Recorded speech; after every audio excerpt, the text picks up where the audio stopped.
Este es el Frente Intercontinental del FMLN y canal oficial de la militancia en el exterior, rompiendo el cerco mediático y puente de solidaridad internacional con el pueblo salvadoreño.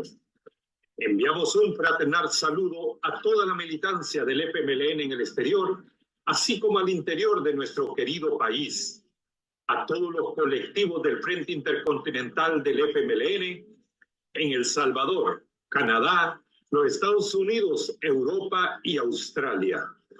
También un fraternal saludo a todas y todos los salvadoreños en el exterior y a todas y todos los que nos siguen y comparten nuestras transmisiones en cualquier parte del mundo. Comenzamos.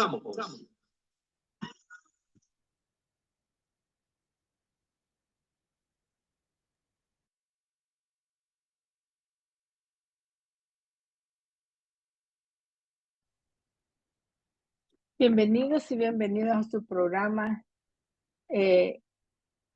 Descubriendo tus Raíces, organizado por el Frente Intercontinental del FMLN. Mi nombre es Mari Carmen Guevara, del colectivo digital de Ottawa, Canadá.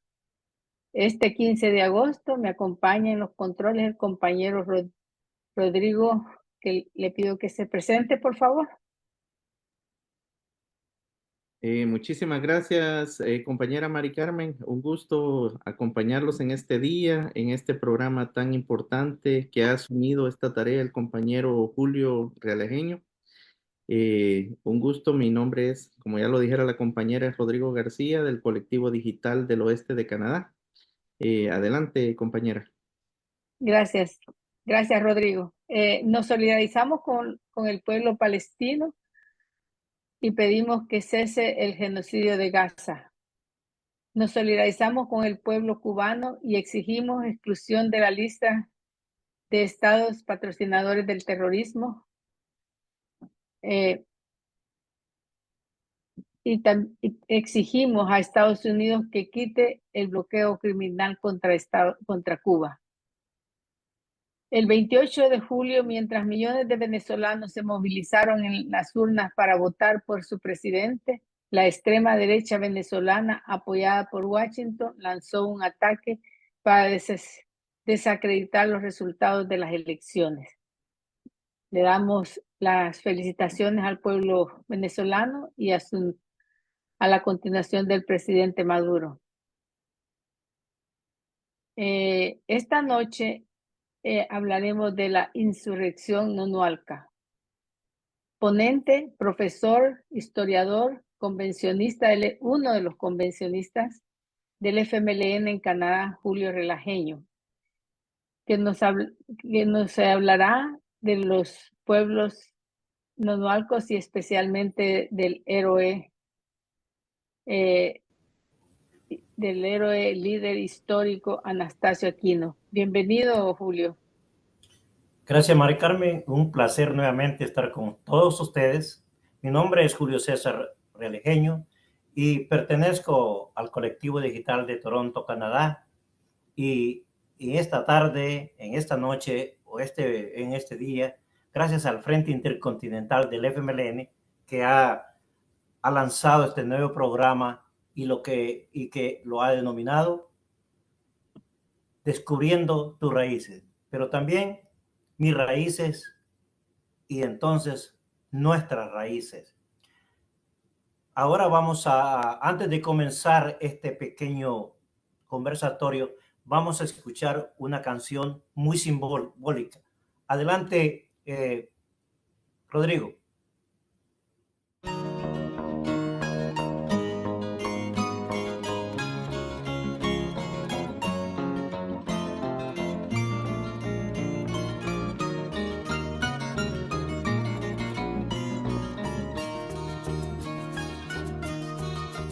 En 1833, Anastasio Aquino con su gente se levantó en armas insurgentes contra los ladinos, asesinos, cañones de palo y con mosquetes contra esos que al indio robaron la vida. Un hilo de plata junto al valle al sur agua inmensa, salivar, el chinchón Tepe que está callado en medio del fuego, contemplando el pueblo creciendo, furia y canto, la tierra es del indio, no del amor.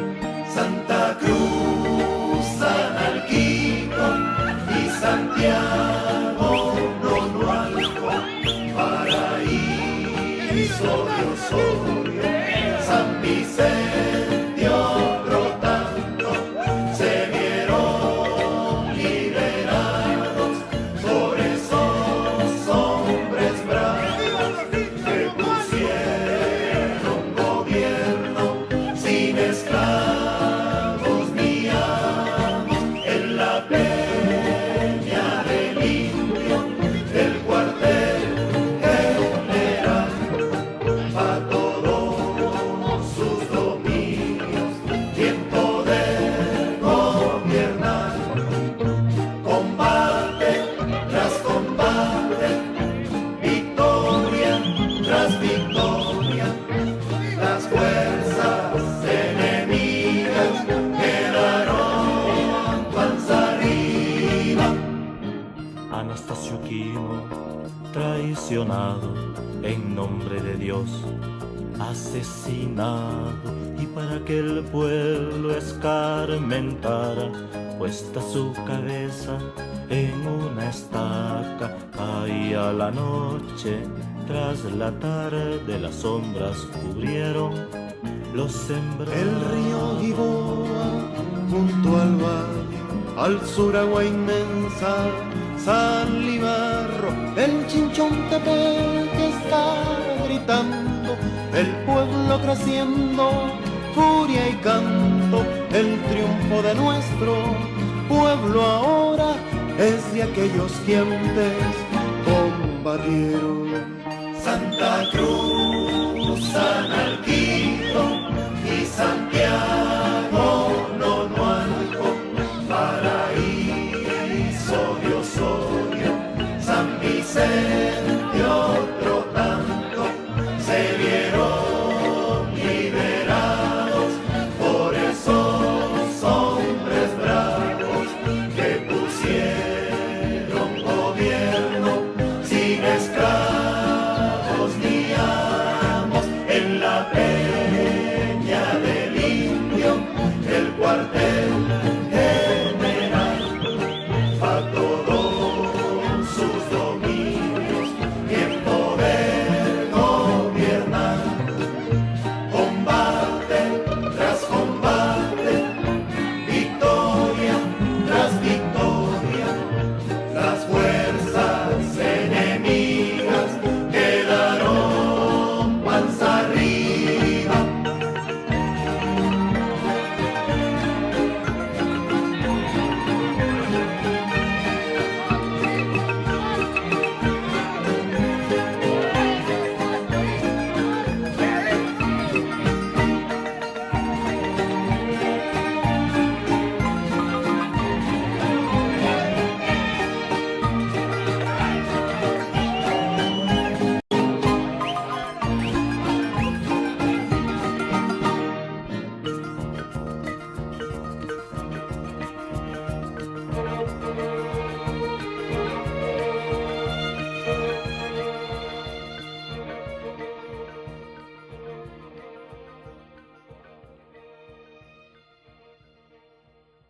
Bueno, ahora vamos a continuar con el conversatorio. Vamos a empezar a regresar para poder adelantar. Creo que conociendo nuestro pasado, vamos a poder seguir adelante. Adelante, Julio, bienvenido.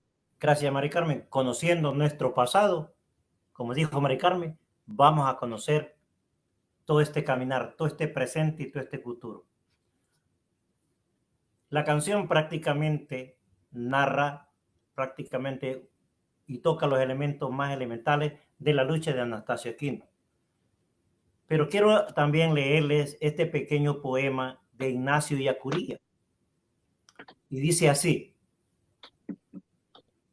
hay que volver a buscar las raíces unas raíces que hay que redescubrir porque siguen hundidas y vivas en la tierra nutricia de nuestros pueblos, y son las que posibilitarán futuros inéditos que no pueden ni siquiera soñarse porque la tienen aún que brotar.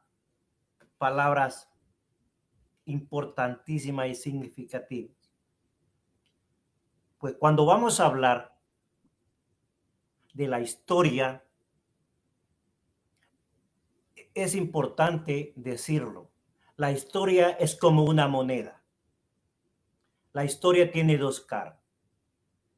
Por un lado, la cara del oficialismo, y por otro lado, la cara de los pueblos. Durante el desarrollo de este programa, invitamos a todas aquellas personas que quieren colaborar enviando sus comentarios, y le vamos a pedir a Mari Carmen que cuando tengamos los primeros comentarios, que me permita hacer una pausa para que ella los lea. Pues bien, les decía que la historia es como una moneda que tiene dos caras. Una, la del oficialismo, y la otra, la de los pueblos. Este programa lo vamos a desarrollar pedagógicamente de una manera comparativa para que vayamos entendiendo lo importante que es redescubrir nuestra historia. Cuando hablamos de los pueblos nonoalcos,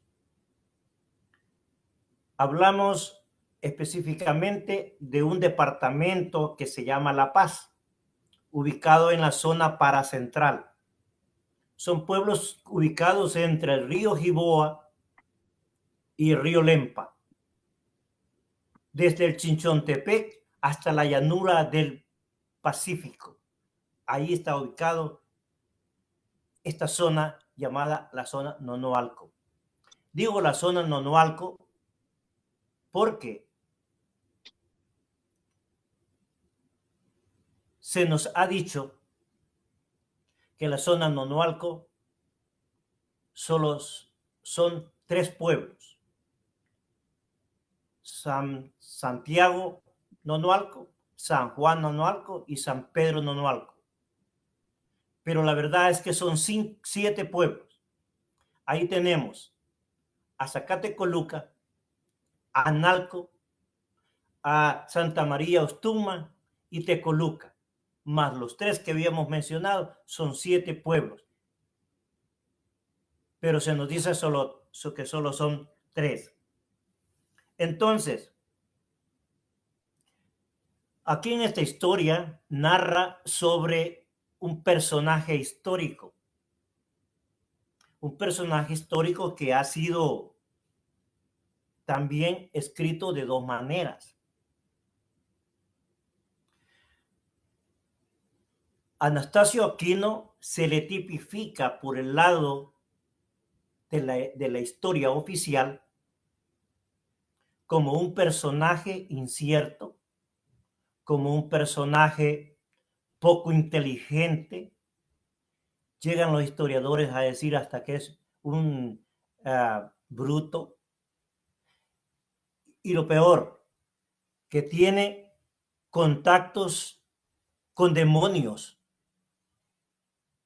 Tiene ojos virulentos, en fin, cantidad de calificativos negativos.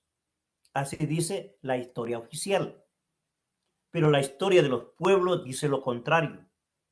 Es un hombre inteligente, es un hombre estratega, es un estratega militar, es decir, un verdadero hijo del pueblo salvadoreño.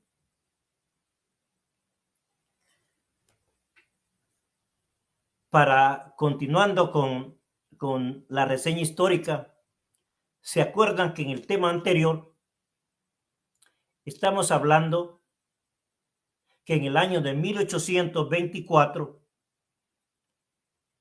surge la primera constitución apegada precisamente a los intereses de la clase dominante.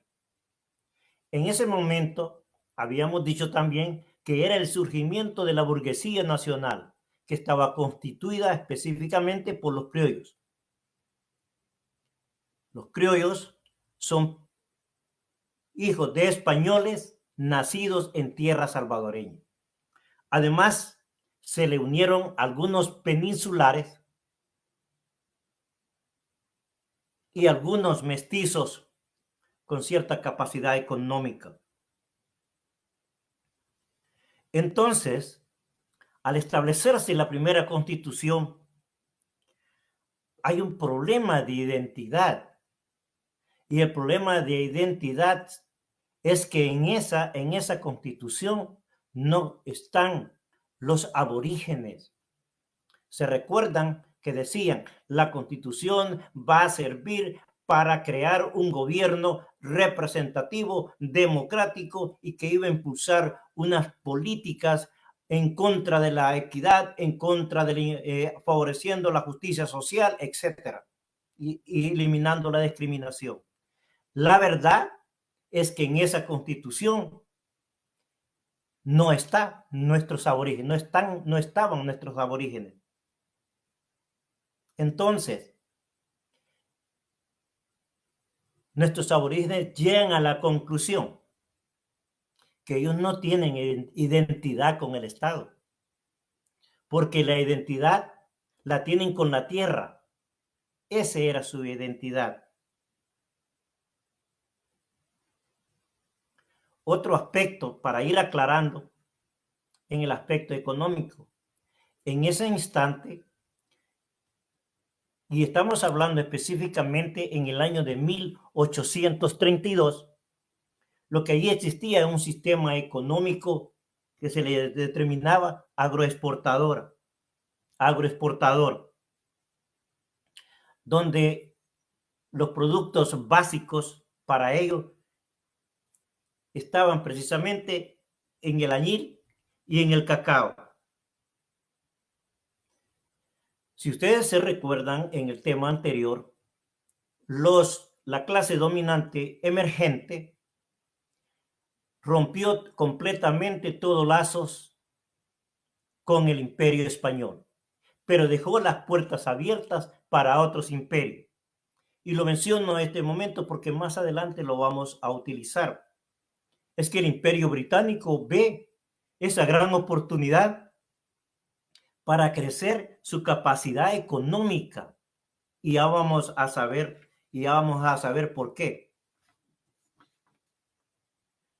Veamos, por ejemplo, y ya en estos momentos podemos decir, estamos hablando de 1832, podemos decir que la independencia ya estaba consolidada. La clase dominante ya había tomado posesión. Y ahí precisamente ya había un gobierno federal centroamericano. Entonces, lo que no le dijeron a los aborígenes es que la Constitución construida en el año de 1824 era una herramienta legal. ¿Una herramienta legal para qué? Para quitarles las tierras que aún tenían los aborígenes.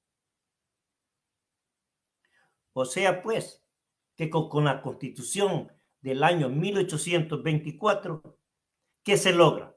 Se logra completamente despojar de las tierras a nuestros aborígenes.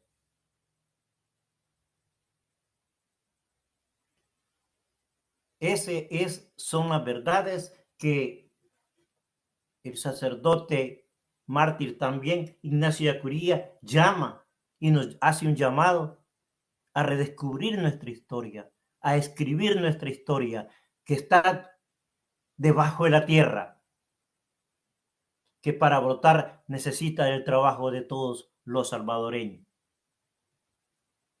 Pues bien, conociendo ya que la Constitución del año 1824 solo sirvió para legalizar la apropiación y el robo de la tierra de los aborígenes. Como habíamos dicho anteriormente, en la Constitución del 24, el concepto ciudadano no estaba dirigido hacia los aborígenes. Ellos no entraban en el concepto ciudadano. Repito, el concepto ciudadano establecido por la Constitución del 1824, nuestros aborígenes no estaban en ese concepto. Ahora, ¿por qué ellos no estaban en ese concepto? Aquí viene la respuesta, camaradas, amigos, compañeros. Es triste, porque a nuestros aborígenes los habían colocado en el sistema económico que se llama Hacienda, que es precisamente uno de los sistemas establecidos durante la colonia. Y como decíamos, el sistema de la colonia es un sistema económico encargado de controlar la producción agrícola y todo lo que ahí dentro de ellos se mueva. Entonces, para la clase dominante, ya en ese entonces, de 1932, nuestra gente, nuestros aborígenes, utilizaban un concepto que realmente lo voy a decir porque simple y sencillamente porque así lo nombran. Consideraban a nuestro indígena un semoviente. Así lo consideraba a nuestro indígena, un semoviente. Y yo creo que esta palabra todo salvadoreño lo entiende perfectamente. Porque cuando decimos un semoviente lo estamos refiriendo a un animal que se mueve y que satisface los intereses de la clase dominante. Semoviente, en términos más sencillos, es cuando nos referimos a las vacas, a los bueyes. Así es la historia que hay que ir descubriendo. Así llamaban a nuestros aborígenes, semovientes. Realmente nos gustaría realmente estar en otros ambientes y decir realmente y defender a nuestra gente utilizando otras palabras, pero por respeto a todos ustedes hay que abstenerse, porque esto es denigrante. Es denigrante.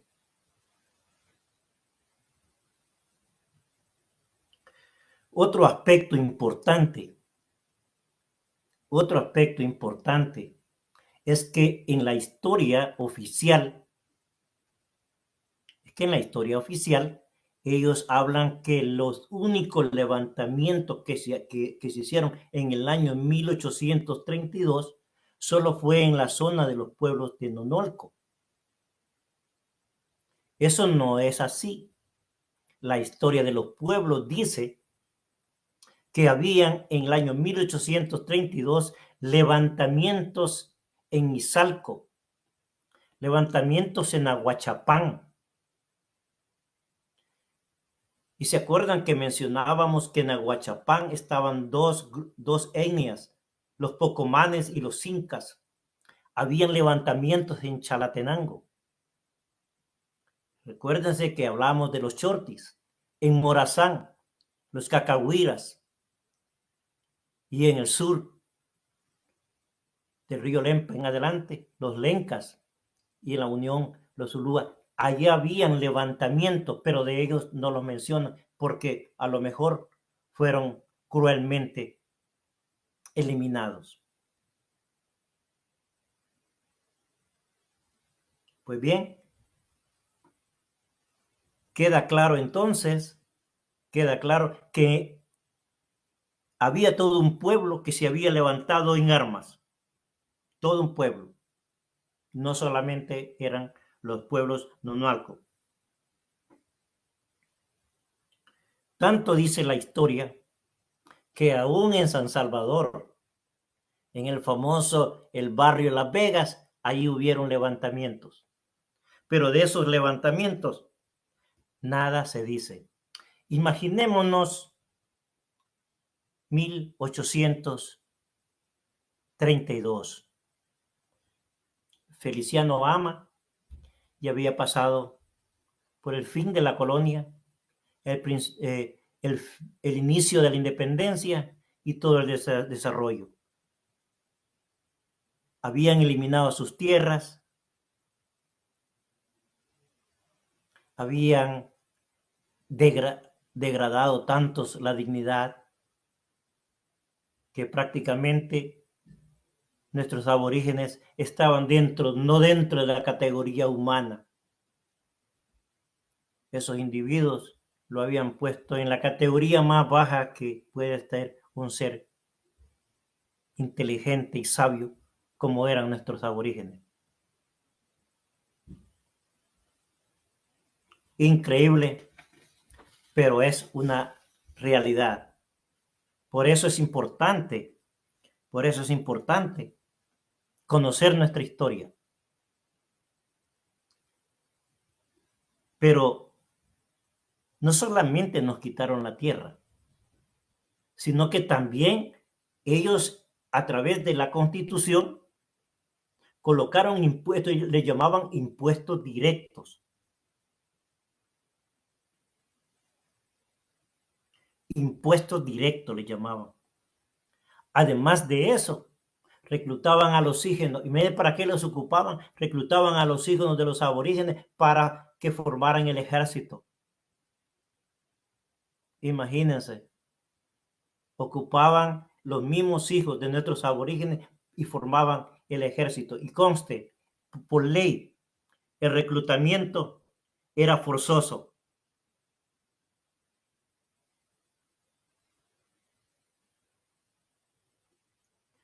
Esa es las realidades que nosotros tenemos que conocer para entender realmente nuestra propia realidad. Ahora, el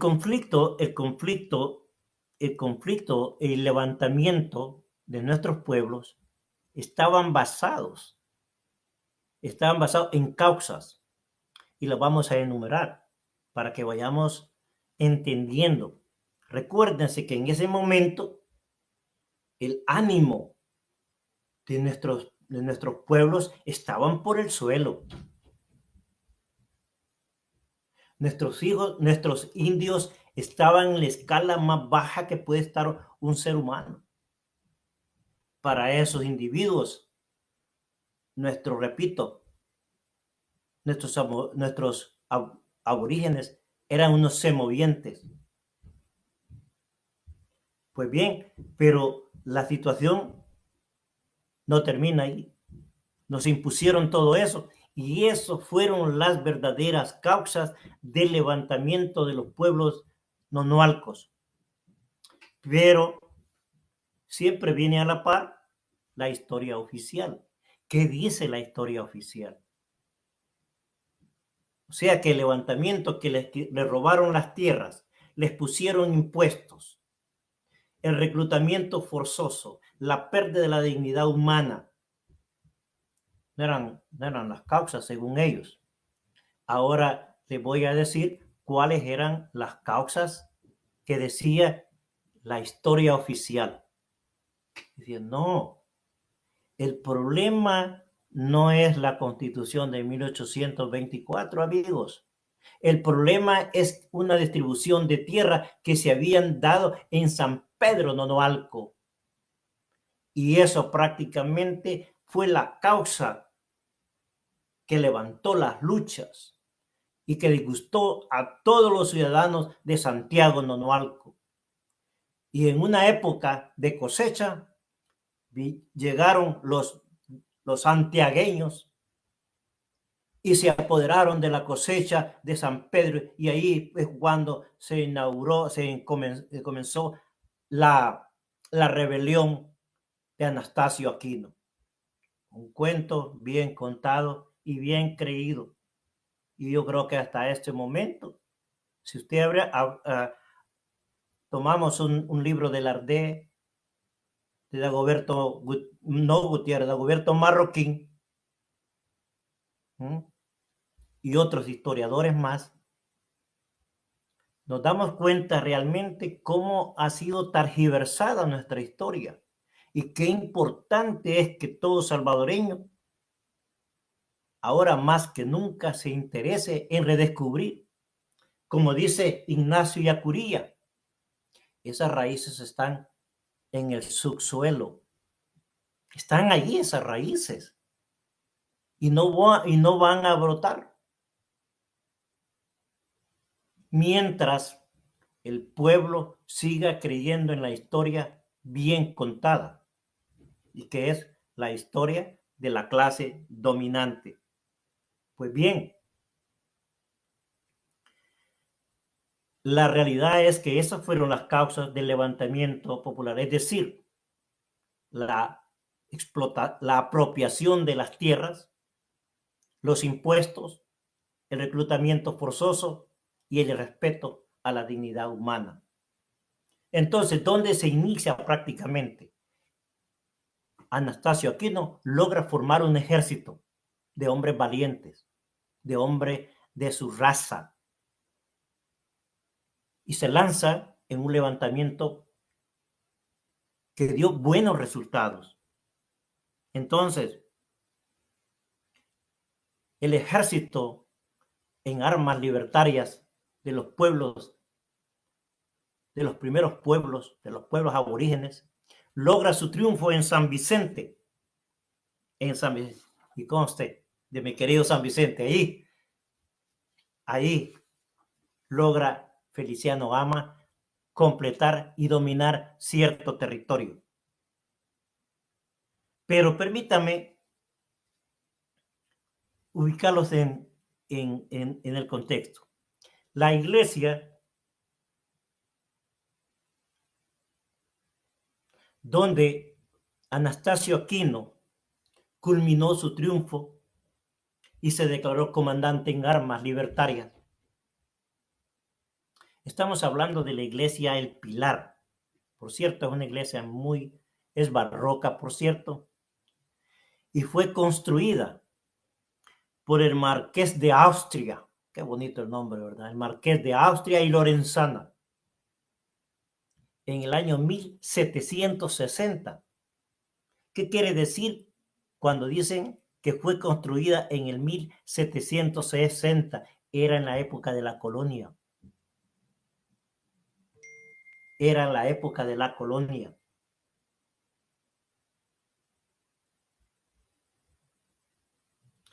Ahí precisamente en esa iglesia se declara comandante en armas libertarias nuestro héroe y nuestro líder, Anastasio Aquino. Luego, precisamente en esa época, es bien importante esa época, porque no muy cerca de San Vicente, al pie del volcán Chinchontepec, hay una ciudad, y tal vez algunos compañeros que me están escuchando la conocen. Se llama Tepetitán. Está al pie del volcán Chinchontepec, un lugar muy bonito, muy fresco, por cierto. Allí, Anastasio Aquino hace el decreto de Tepetitán. Imagínense qué histórico. Y ya les voy a decir por qué. Allí se establecen códigos de conducta, códigos de comportamiento humano, códigos de respeto humano. Imagínense, mientras por otro lado, cómo nos consideraban. Y hay un detalle bien importante y lo quiero recalcar.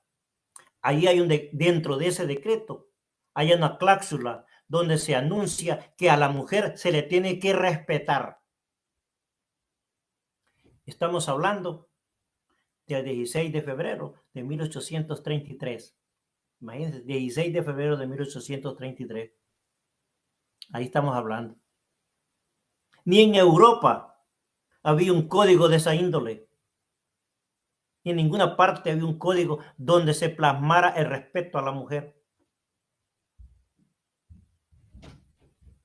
Entonces pueden visualizar el nivel de avanzada que tenía nuestro pueblo.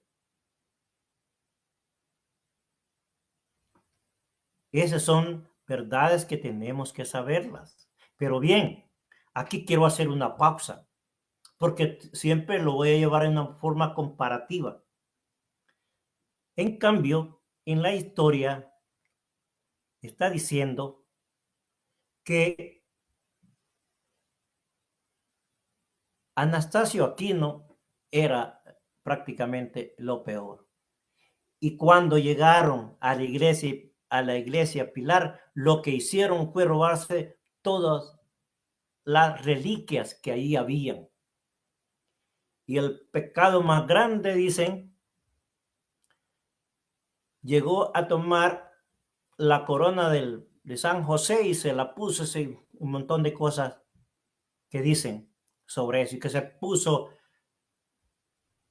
una ropa que ahí encontraba y se declaró rey de los nonoalcos.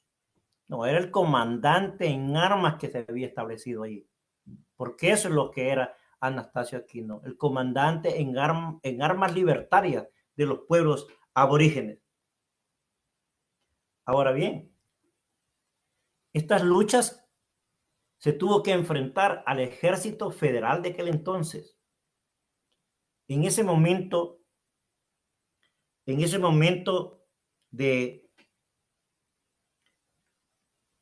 gobernaba la República Federal don Mariano Prado. Era el que gobernaba la República Federal de Centroamérica. Y encargó al subteniente Joaquín de San Martín para que se enfrentara a los rebeldes al levantamiento de Anastasio Aquino. Entonces, quedamos claro entonces que el 16 de febrero de 1833, en la ciudad de Tepetitán, nuestro comandante, digámosle así, logra establecer un código, el código de Tepetitán. Y quiero repetirlo, porque es importantísimo. Y para que no lo olvidemos, en ese código de Tepetitán, ahí se establecieron las conductas, los comportamientos, el irrespeto a la gente, el respeto a los seres humanos y en especial el respeto a la mujer. Qué interesante. Ni en Europa, recuerden, amigos, estamos hablando del 1833 y quiero ser más clarito para no olvidarlo. Es el 16 de febrero de 1833, donde nuestro comandante en armas libertarias, Anastasio Aquino, establece el código de Tepetitán. Gracias, Julio. Podemos interrumpir un poco para leer los mensajes. Claro. Sí. Bueno, le agradecemos a la audiencia que nos está viendo y nos está compartiendo. Méndez está con nosotros viendo este programa. El Frente Intercontinental, saludos camaradas desde Toronto, Canadá. Yanir Guevara, saludos compañeros desde Denver, Colorado, viva el FMLN. Compañero José García, saludos camaradas. Educación política es necesaria para conocer la verdadera historia y no la historia que nos venden los vendedores que nos imponen su verdad. Rodrigo, qué vergüenza ver tanto malinchista, no reconocer sus orígenes. Hemos estado sometidos a admirar al extranjero y ser soberbios con nuestros hermanos. José Rodrigo dice, excelente enseñanza. A la gente se les debe recordar que para casi 200 años atrás era revolucionario. Eso era revolucionario.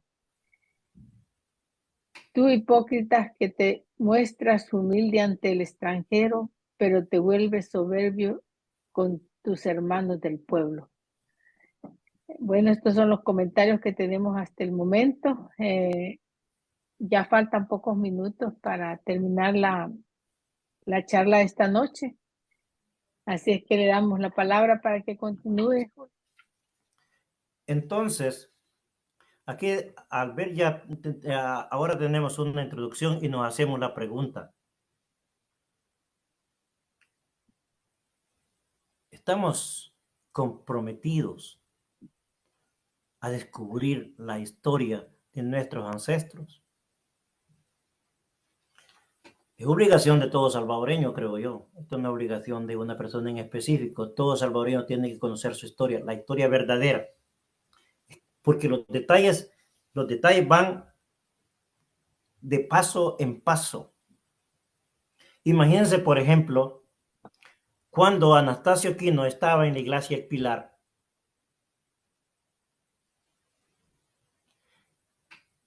los historiadores oficiales decían que una mujer lo entregó al ejército.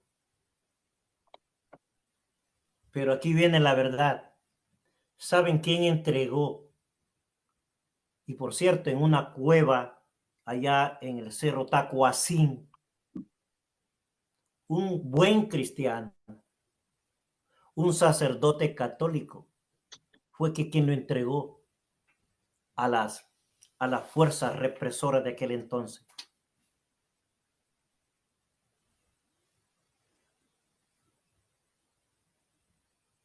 Imagínense, un buen cristiano, un sacerdote católico, fue quien entregó al ejército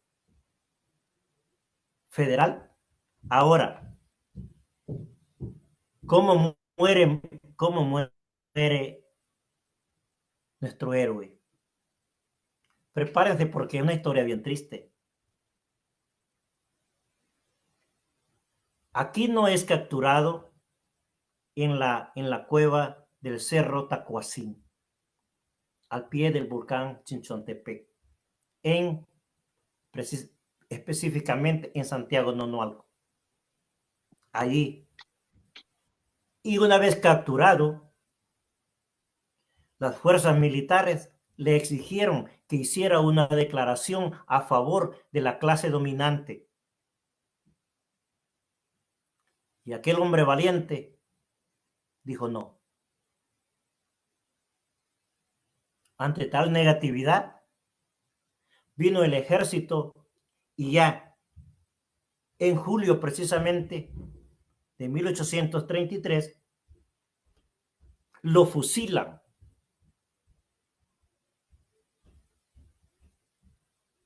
Y no solamente lo fusilan, lo voy a decir así, le cortan la cabeza y la hacen pasear en el pueblo. Hombre, eso es sádico. Eso no tiene palabra. Estos eran unos eminentes criminales y criminales de guerra. Y no nos vengan con otros mensajes. Imagínense, no solamente lo fusilan, le quitan la cabeza y lo pasan por el pueblo para que la gente tuviera miedo. Eso se llama terrorismo en términos de los conceptos actuales. Pero mientras tanto, la Iglesia Católica lo consideró hereje. ¿Quién era el hereje?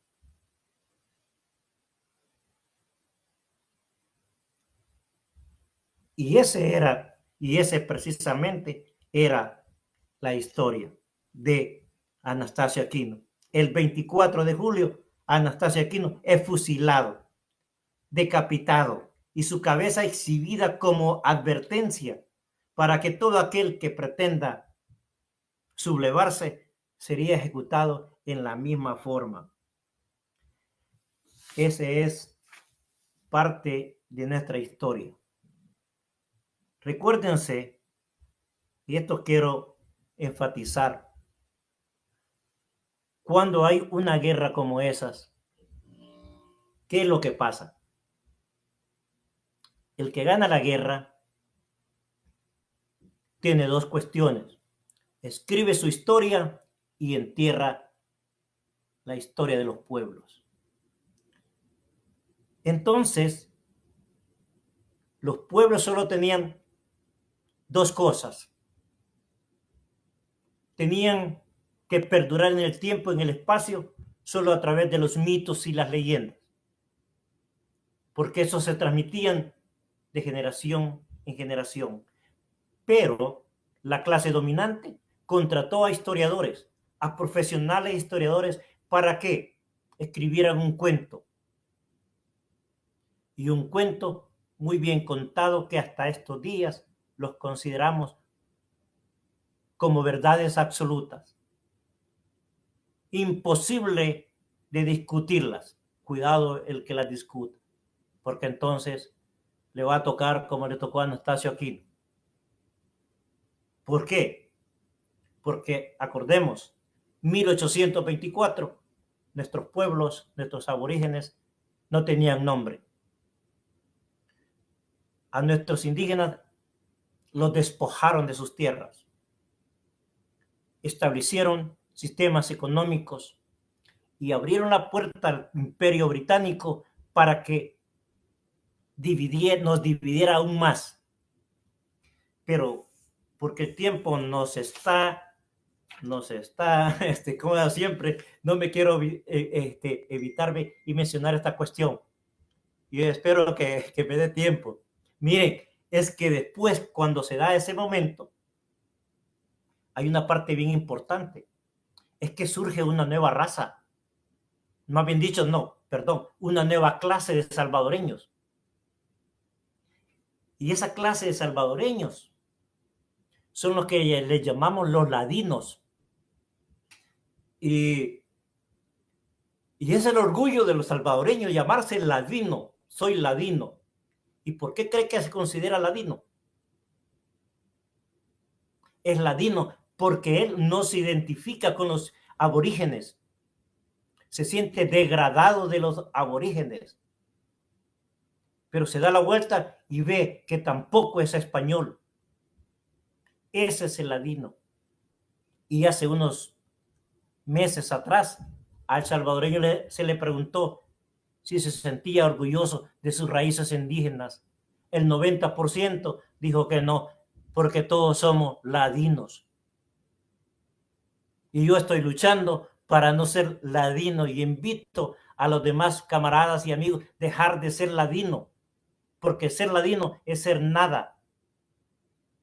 Porque ser nada es no pertenecer a nada. Quizás es más importante el opresor, porque por lo menos está determinado. Pero el que es ladino no es nada. No es ni chicha ni limonada. Es amargo. Como la chicha, como así lo dice Víctor Jara. Es amargo. Que ni los hace. Y a través de los bonitos más, pero más perdidos se lo quiere tomar esa chicha. Porque es amarga. La verdad, como les digo, y aquí podemos seguir conversando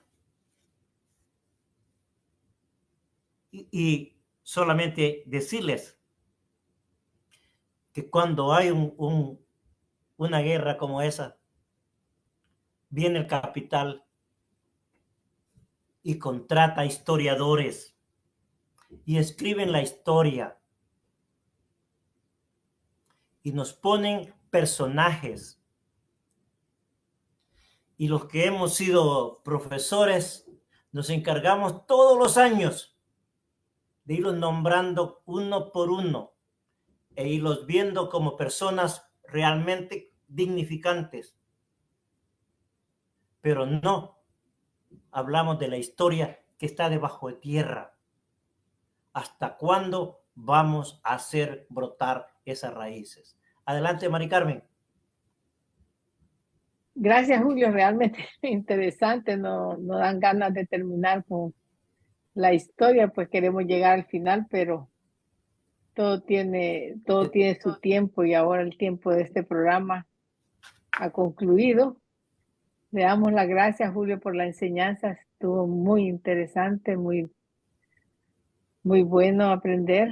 Y sí, tenemos que seguir descubriendo nuestras raíces, como yo he dicho siempre, al decir que somos mestizos o ladinos, seguimos oprimiendo nuestra sangre, nuestra verdadera sangre indígena. Así es que hay que llamar a nuestra audiencia a la reflexión de qué somos. Y cuando digamos qué somos, vamos a empezar a triunfar. Muchas gracias por esta noche. Gracias a Rodrigo por haber estado en los controles. Y gracias a usted, Julio, nuevamente. Nos vemos el próximo jueves. Continuamos, porque Sí, esto continúa. Solamente quería terminar con esto y decir que los ganadores siempre contratan a sus escritores y a los mejores escritores para que escriban sus libros. Y los decoran y los elevan y los ponen como seres dotados, porque ellos han podido contar el cuento y, por cierto, bien contado, y nosotros le hemos creído. Pero hasta aquí termina prácticamente y vamos a entrar a una nueva fase, a la fase en la lucha entre porque ya tiene consolidado el poder. En la próxima reunión vamos a hablar del caudillo Gerardo Barrios, en esa lucha entre conservadores y liberales. Hasta la próxima, y ha sido un placer para mí aportar mi granito de arena en este inmenso universo que es la historia.